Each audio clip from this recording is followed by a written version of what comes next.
livro Crônicas de Além Túmulo, pelo espírito Humberto de Campos, escrito através do médium Francisco Cândido Xavier. Vou começar a ler esse livro aqui, vou separar ele em alguns capítulos, talvez passem algumas motos aí, infelizmente, talvez saiam, fiquem eternizadas aqui as motos também. E vamos lá, acredito que vai dar tudo certo, fora as motos. Os barulhos, tô tentando bloquear alguns barulhos externos, mas não é possível bloqueá-los no meu estúdio aqui em Hollywood. Vamos começar então aqui o livro. De um casarão do outro mundo. Muitas vezes pensei... Voltando aqui. De um casarão do outro mundo, dia 27 de março de 1935. Muitas vezes pensei que outras fossem as surpresas que aguardassem o morto, depois de entregar à terra os seus despojos. Como menino que vai pela primeira vez a uma feira de amostras, imaginava o conhecido chaveiro dos grandes palácios celestiais. Via São Pedro de mãos enclavinhadas debaixo do queixo. Óculos de tartaruga, como os de Nilo Peçanha, assestados no nariz, percorrendo com as suas vistas sonolentas e cansadas os estudos técnicos. Os relatórios, os mapas e livros imensos, enunciadores do movimento das almas que regressavam da terra, como o destacado amanuense da secretaria.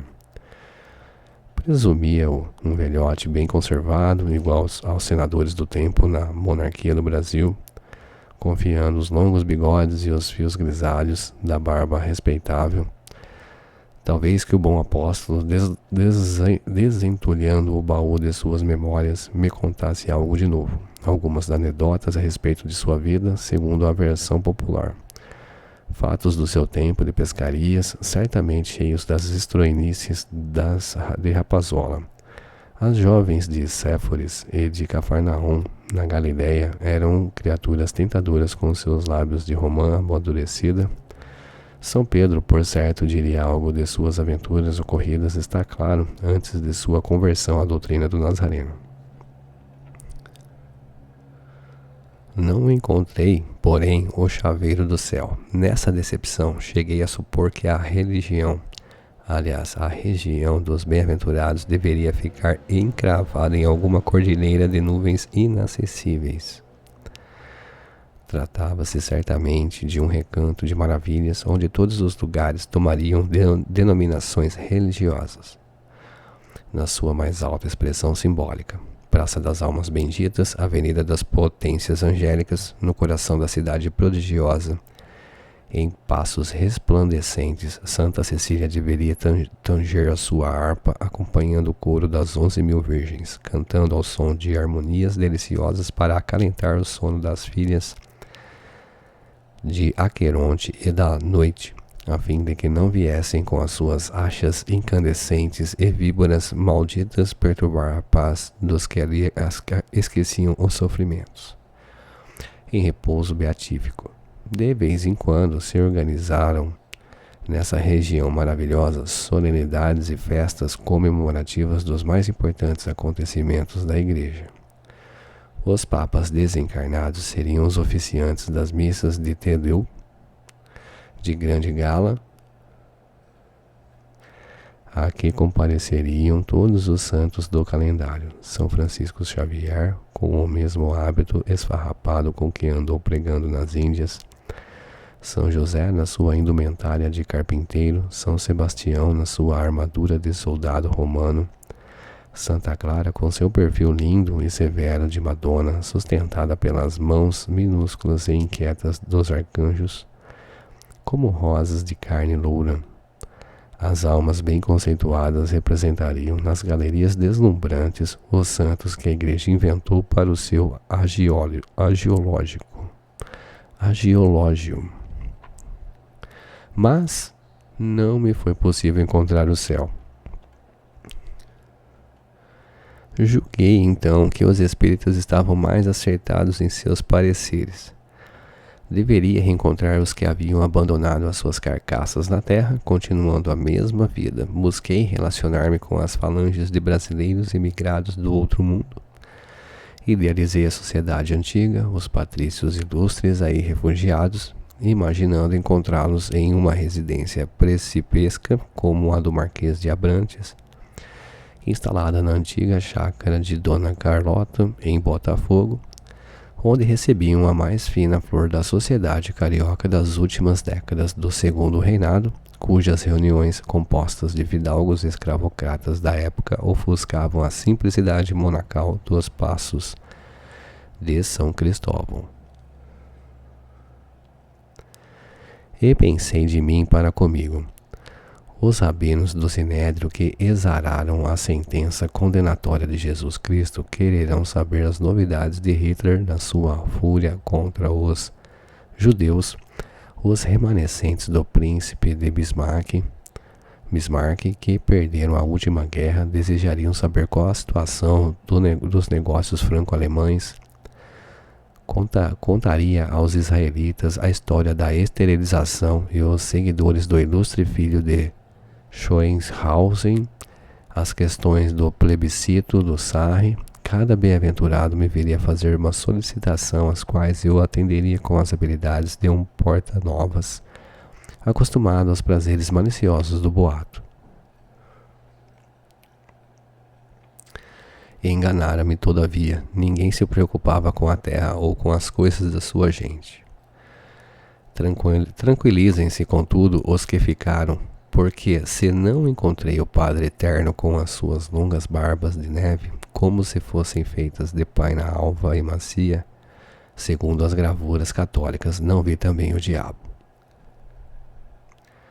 Logo que tomei conta de mim, conduziram-me a um solar confortável, como a casa dos Bernardelli, na praia de Copacabana, semelhante a uma abadia de frades na Estíria. Espanta-me o seu aspecto imponente e grandioso.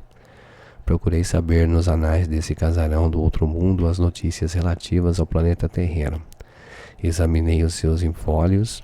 Nenhum relato havia a respeito dos santos da corte celestial, como eu os imaginava, nem alusões a Mefistófeles ou ao amaldiçoado.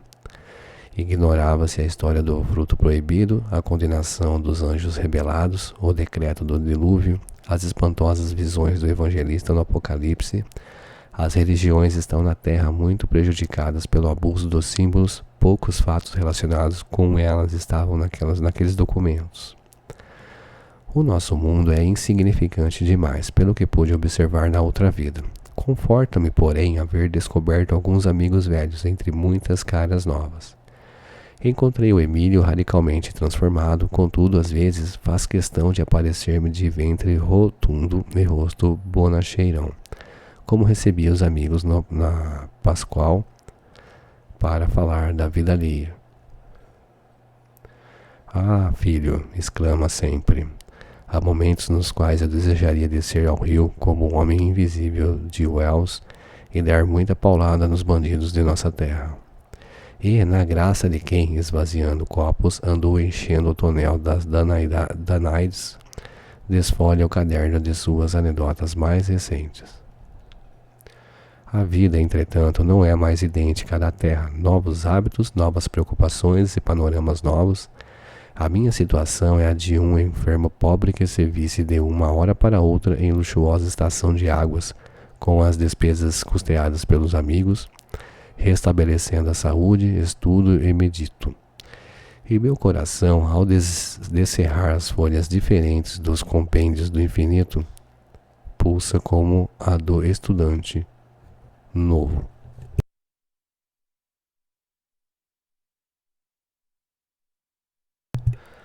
Sinto-me novamente na infância.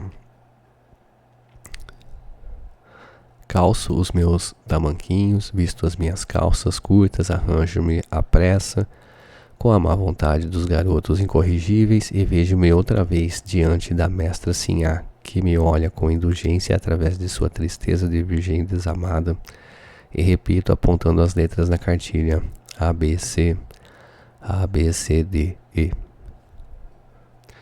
Ah, meu Deus, estou aprendendo agora os luminosos alfabetos que os teus imensos escreveram com giz de ouro resplandecente os livros da natureza, faz-me novamente menino para compreender a lição que me ensina. Sei hoje, relendo os capítulos da tua glória, porque vicejam da terra os cardos e os jasmineiros, os cedros e as ervas, porque vivem os bons e os maus, recebendo numa atividade promíscua da tua casa. Não trago do mundo, Senhor, nenhuma oferenda para a tua grandeza. Não possuo senão o coração, exausto de sentir bater, como um vaso de iniquidades. Mas no dia em que te lembrares do mísero pecador que te contempla no teu doce mistério como lâmpada de luz eterna, em torno da qual bailam os cis como pirilampos acesos dentro da noite, fecha os teus olhos misericordiosos para as minhas fraquezas e deixa cair nesse vaso imundo uma raiz de açucenas. Então, Senhor, como já puseste lume nos meus olhos que ainda choram, plantarás o lírio da paz no meu coração que ainda sofre e ainda ama. Carta aos que ficaram, 28 de março de 1935. No antigo Paço de Boa Vista, nas audiências dos sábados, quando recebia toda a gente, atendeu Dom Pedro II a um negro velho, de carpinha branca e cujo rosto enrugado pelo frio de muitos invernos se descobria o sinal de muitas penas e muitos maltratos. Ah, meu senhor grande, exclamou o infeliz, como é duro ser escravo. O magnânimo imperador encarou suas mãos cansadas no leme da direção do povo e aquelas outras engelhadas na excrescência dos calos adquiridos na rude tarefa das senzalas e tranquilizando-o comovido. Ó meu filho, tem paciência, também sou escravo dos meus deveres e eles são bem pesados. Teus infortúnios vão diminuir. E mandou libertar o preto. Mais tarde, nos primeiros tempos de seu desterro, o bondoso monarca, a bordo do Alagoas, recebeu a visita do seu ex-ministro. As primeiras interpelações de Ouro Preto, respondeu-lhe o grande exilado. Em suma, estou satisfeito e tranquilo, e, aludindo à sua expatriação, é a minha carta de euforia, agora posso ir onde quero. A coroa era pesada demais para a cabeça do monarca republicano. Aos que perguntarem no mundo sobre a minha posição em face da morte, direi que ele teve para mim a fulguração de um 13 de maio para os filhos de Angola. A morte não veio buscar a minha alma, quando esta se comprazia nas redes douradas da ilusão.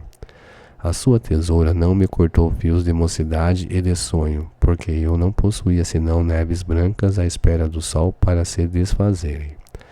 O gelo dos meus desenganos necessitava desse calor de realidade que a morte espalha no caminho em que passa com a sua foice derrubadora. Resisti, porém, ao seu cerco como Aquiles no heroísmo indomável de quem vê a destruição de suas muralhas e redutos. Na minha trincheira de sacos de água quente, eu a vi chegar quase todos os dias. Mirava-me nas pupilas chamejantes dos seus olhos, pedindo-lhe complacência, e ela me sorria consoladora nas suas promessas. Eu não podia, porém, adivinhar o seu fundo mistério, porque a dúvida obsidiava o meu espírito, enrodilhando-se no meu raciocínio como tentáculos de um polvo. E, na alegria bárbara, sentia-me encurralado no sofrimento como um lutador romano aureolado de rosas. Triunfava da morte e, como Ajax, recolhia as últimas esperanças no rochedo da minha dor, desafiando o tridente dos deuses. A minha excessiva vigilância trouxe-me a insônia que arruinou na tranquilidade dos meus últimos dias. Perseguido pela surdez, já os meus olhos se apagavam como as derradeiras luzes de um navio sossobrando em mar encapelado no silêncio da noite.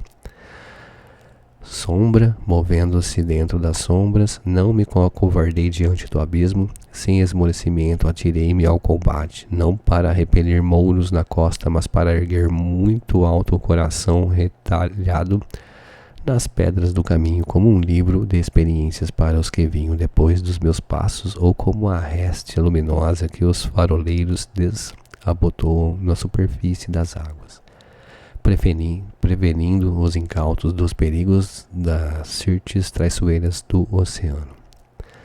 Muitos me supuseram corroído de lepra e de vitamina como se fosse bento de labre. Corrigindo aqui. Muitos me puseram corroído de lepra e de vermina como se fosse bento de labre, raspando-me com a escudela de Jó. Eu, porém, estava apenas refletindo a claridade das estrelas no meu imenso crepúsculo. Quando me encontrava nessa faina de semear a resignação, a primeira e última flor dos que atravessam o deserto das incertezas da vida, a morte abeirou-se do meu leito devagarinho, como alguém que temesse acordar um menino doente. Esperou que tapassem com anestesia todas as janelas e interstícios dos meus sentimentos, e quando o caos mais absoluto no meu cérebro cortou as algemas a que me conservava retido por amor aos outros condenados, irmãos meus reclusos no calabouço da vida, adormeci nos seus braços como um ébrio nas mãos de uma deusa. Despertando dessa letargia momentânea, compreendi a realidade da vida que eu negara, além dos ossos que se enfeitam com os cravos rubros da carne. Humberto, Humberto, exclamou uma voz longínqua, recebe os que te enviam da terra. Arregalei os olhos com horror e com enfado. Não quero saber de panegíricos e agora não me interessam as sessões necrológicas dos jornais. Enganaste, repetiu. As homenagens da convenção não se equilibram até aqui. A hipocrisia é como certos micróbios da vida muito efêmera. Toma as preces que se elevaram por ti a Deus, dos peitos sufocados onde penetraste com as tuas exortações e conselhos. O sofrimento retornou sobre o teu coração um cântaro de mel. Vi descer de um ponto indeterminado do espaço braçadas de flores inebriantes como se fossem feitas de neblina resplandecente. E escutei, envolvendo o meu nome pobre, orações tecidas com suavidade e doçura. Ah, eu não vira o céu e a sua corte de bem-aventurados, mas Deus receberia aquelas deprecações no seu sólio de estrelas encantadas, como a hóstia simbólica do catolicismo se perfuma na onda envolvente dos aromas de um turíbulo. Nossa Senhora deveria ouvi-las no seu trono de jasmins bordados de ouro, contornado dos anjos que eternizam a sua glória. Aspirei com força aqueles perfumes, pude locomover-me para investigar o reino das sobras, onde penso sem miolos na cabeça. Amava e ainda sofria, reconhecendo-me no pórtico de uma nova luta. Encontrei alguns amigos a quem apertei fraternalmente as mãos e voltei cá. Voltei para falar com os humildes e infortunados, confundidos na poeira da estrada de suas existências, como frangalhos de papel, rodopiando ao vento. Voltei para dizer aos que não pude interpretar no meu ceticismo de sofredor: não sois os candidatos ao casarão da Praia Vermelha, hospício nacional, entre parênteses. Plantai, pois, nas almas a palmeira da esperança. Mais tarde ela descobrirá que sobre as vossas cabeças encanecidas aos seus leques enseivados e verdes. E posso acrescentar, como o neto de Marco Aurélio, no tocante à morte que me arrebatou da prisão nevoenta da terra. É a minha carta de alforria. Agora posso ir onde quero. Os amargores do mundo eram pesados demais para o meu coração. Aos meus filhos, dia 8 de abril de 1935. Meus filhos, venho falar a vocês como alguém que abandonasse a noite de Tirésias no carro fulgurante de Apolo, subindo aos cumes dourados e perfumados do Helicon.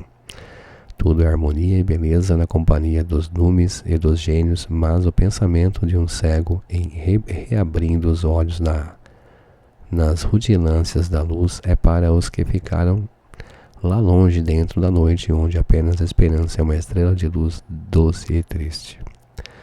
Não venho da minha casa subterrânea de São João Batista. O espírito se refere aqui ao cemitério de São João. Como os mortos que os larápios às vezes fazem regressar aos tormentos da terra, por mal dos seus pecados.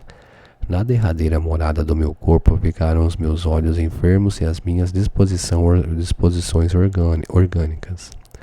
Cá estou como se houvesse sorvido um néctar de juventude no banquete dos deuses. Entretanto, meus filhos, levanta-se entre nós um rochedo de mistério e de silêncio. Eu sou eu. Fui o pai de vocês e vocês foram meus filhos. Agora somos irmãos. Nada há de mais belo do que a lei da solidariedade fraterna delineada pelo Criador na sua glória inacessível. A morte não suprimiu a minha afetividade e ainda possuo o meu coração de homem para o qual vocês são as melhores criaturas desse mundo. Dizem que Orfeu, quando tangia as cordas de sua lira, sensibilizava as feras que agrupavam enternecidas para escutá-lo. As árvores vinham de longe, transportados de sua harmonia. Os rios sustavam o curso nas suas correntes impetuosas, quedando-se para ouvi-lo. Havia deslumbramento na paisagem musicalizada. A morte, meus filhos, cantou para mim, tocando ao seu alaúde. Todas as minhas convicções deixaram os seus lugares primitivos para sentir a grandeza do seu canto. Não posso transmitir esse mistério maravilhoso através dos métodos imperfeitos de que disponho. E se pudesse, existe agora entre nós o fantasma da dúvida. Convidado pelo Senhor, eu também estive no banquete da vida, não nos palácios da popularidade ou da juventude efêmera, mas no átrio pobre e triste do sofrimento, onde se conservam temporariamente os mendigos da sua casa. Minha primeira dor foi a minha primeira luz, e quando os infortúnios formam uma teia imensa de amarguras para o meu destino, senti-me na posse do celeiro de claridades de sabedoria. Minhas dores eram minha prosperidade, porém, qual o cortesão de Dionísio, vi a dúvida como uma espada afiadíssima balançando-se sobre a minha cabeça. Aí na terra, entre a crença e a descrença, está sempre ela, a espada de Damócles. Isso é uma fatalidade. Venho até vocês cheio de amorosa ternura e, se não posso me individualizar, apresentando-me como pai carinhoso, não podem vocês garantir a impossibilidade da minha sobrevivência. A dúvida entre nós é como a noite. O amor, entretanto, luariza estas sombras. Um morto como eu não pode esperar a certeza ou a negação dos vivos que receberem a sua mensagem, para a qual há de prevalecer o argumento dubitativo. E nem pode exigir outra coisa que no mundo não procederia de outra forma. Sinto hoje, mais que nunca, a necessidade de me impessoalizar, de ser novamente o filho ignorado da dona Anica, a boa e santa velhinha que continua sendo para mim a mais santa das mães. Tenho necessidade de me esquecer de mim mesmo, todavia, antes que se cumpra este meu desejo, volto para falar a vocês paternalmente, como no tempo em que destruía o fosfato do cérebro a fim de adquirir combustível para o estômago. Meus filhos, estou vivendo, não me veem? Mas olhem o meu coração como ainda está batendo por vocês. Aqui, meus filhos, não me perguntaram se eu havia descido gloriosamente as escadas do Petit Trianon. Não fui inquirido a respeito dos meus triunfos literários e não me solicitaram informes sobre o meu fardão acadêmico. Em compensação, fui arguido acerca das causas dos humildes e dos infortunados pelos quais me bati. Vivam, pois, com prudência na superfície desse mundo de futilidades e de glórias vãs.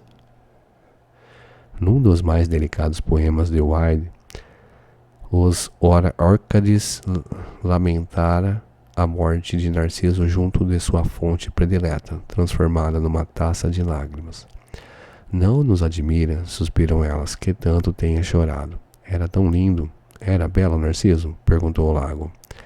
Quem melhor do que tu poderá sabê-lo se nos desprezavas a todas para estender-se nas relvas da tua margem, baixando os olhos para contemplar no diamante da tua onda a sua formosura? A fonte respondeu: Eu adorava Narciso, porque quando me procurava com os olhos, eu via, no espelho das suas pupilas, o reflexo da minha própria beleza. Em sua generalidade, meus filhos, os homens, quando não são Narciso, enamorados de sua própria formosura, são as fontes de Narciso.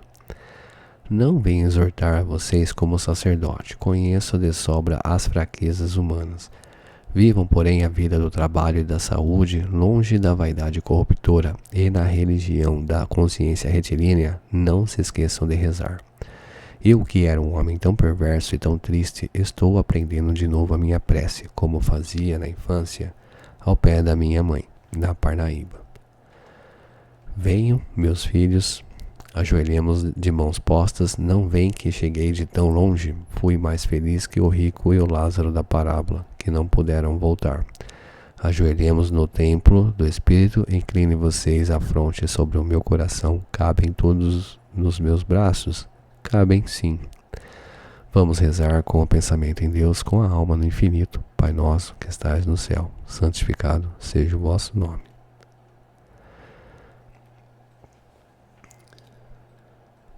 Na Mansão dos Mortos, 9 de abril de 1935.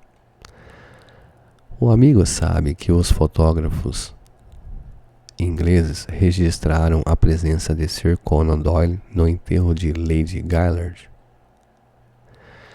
Esta pergunta me foi dirigida pelo Coronel C, da C, que eu conhecera numa das minhas viagens pelo Nordeste. O coronel lia por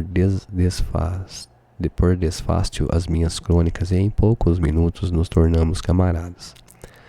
Há muito tempo, todavia, soubera eu da sua passagem para o outro mundo em virtude de uma arteriosclerose generalizada. Tempo vai, tempo vem. Defrontamo-nos de novo no vagão infinito da vida, em que todos viajamos através da eternidade.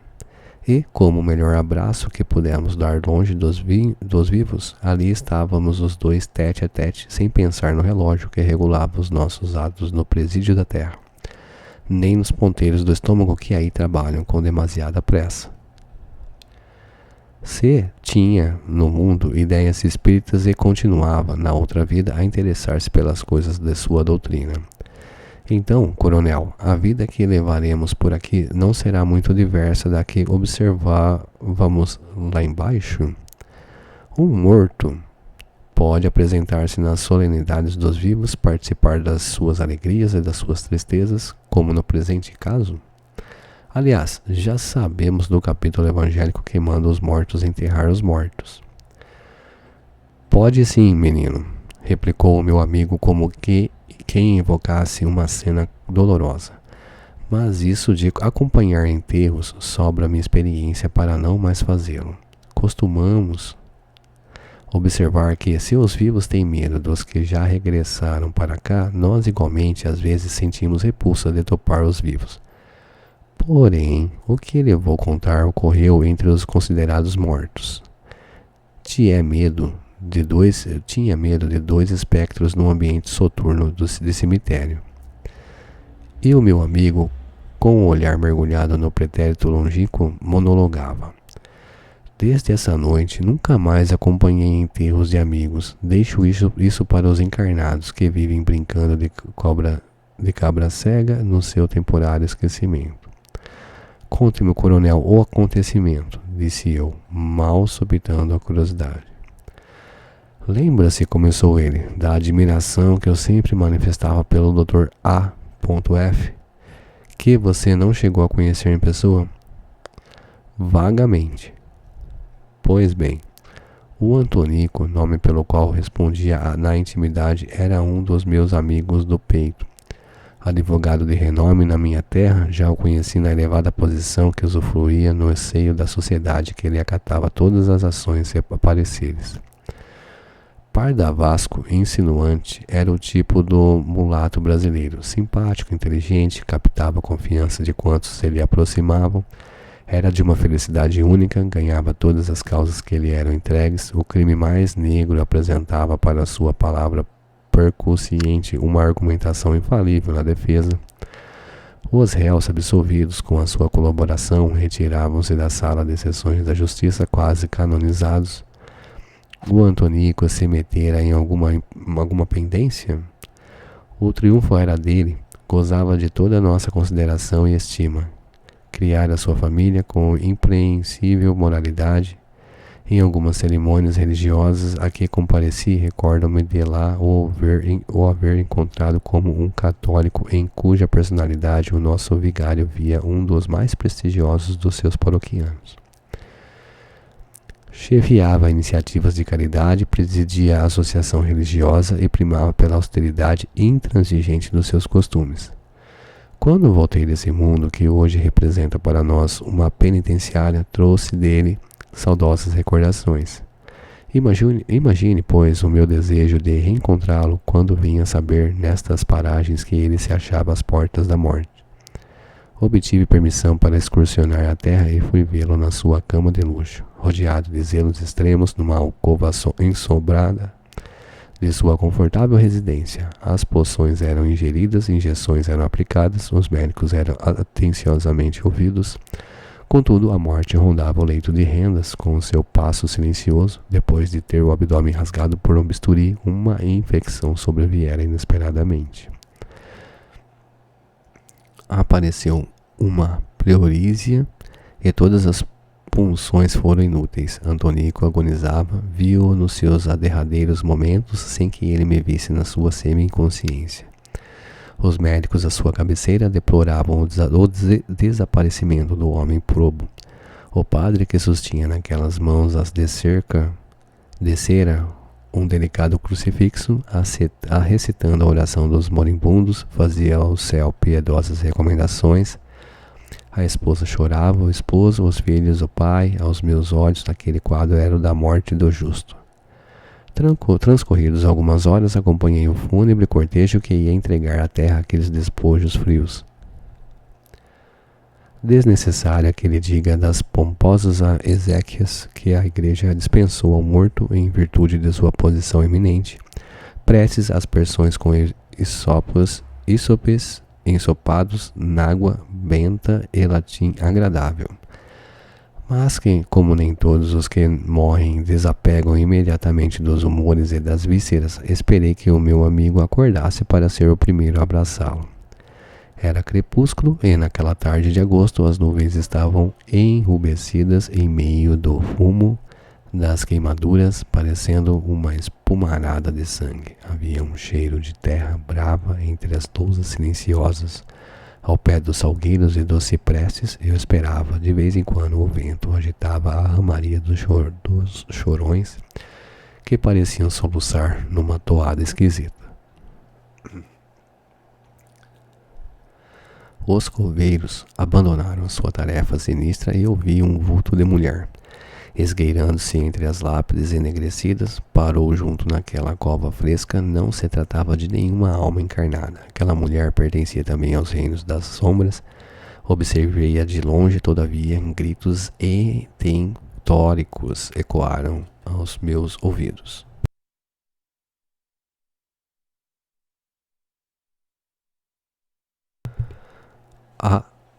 F! Exclamou o espectro. Chegou o momento da minha vingança. Ninguém poderá advogar a tua causa. Nem Deus, nem o demônio poderão interceder pela tua sorte. Como não puderam cicatrizar no mundo as feridas que abriste em meu coração, todas as nossas testemunhas agora são mudas. Os anjos aqui são de pedra e as capelas de mármore, cheias de cruzes escaladas, são estojos da carne apodrecida. Lembras-te de mim? Sou a R.S., que infelicitaste com a tua infâmia. Já não és aquele moreno insinuante que surrupiou a fortuna de meus pais, destruindo-lhes a vida e atirando-me no meretrício abominável.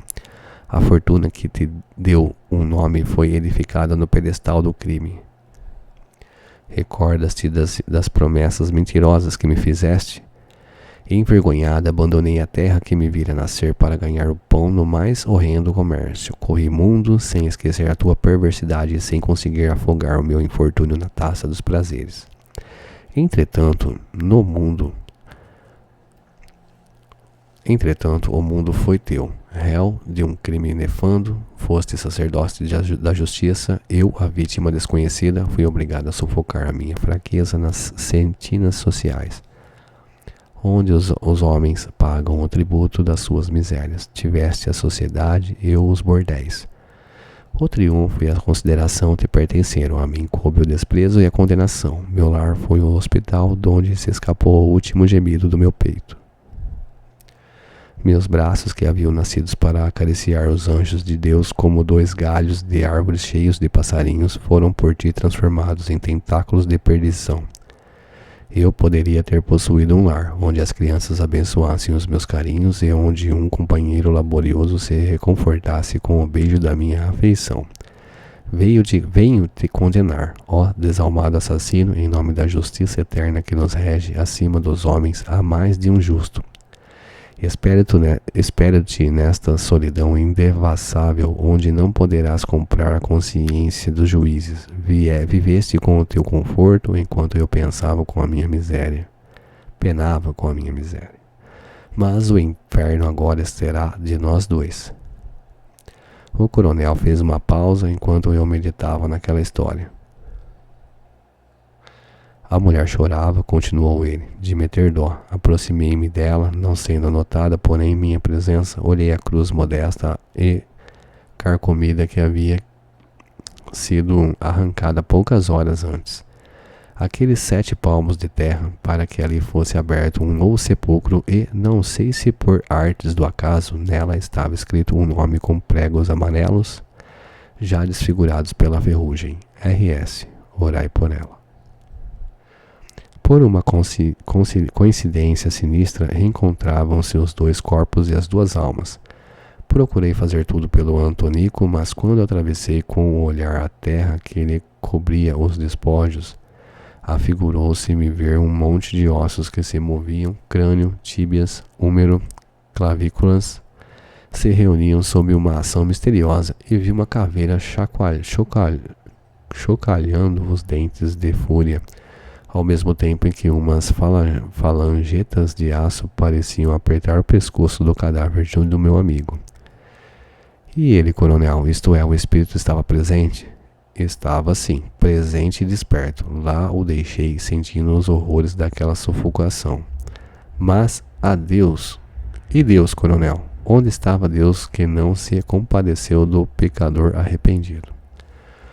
O coronel me olhou como se estivesse interrogando a si mesmo e declarou por fim: Homem, sei lá, acredito que Deus tenha criado o mundo, porém acho que a terra ficou mesmo sob a administração do diabo. Uma nota aqui.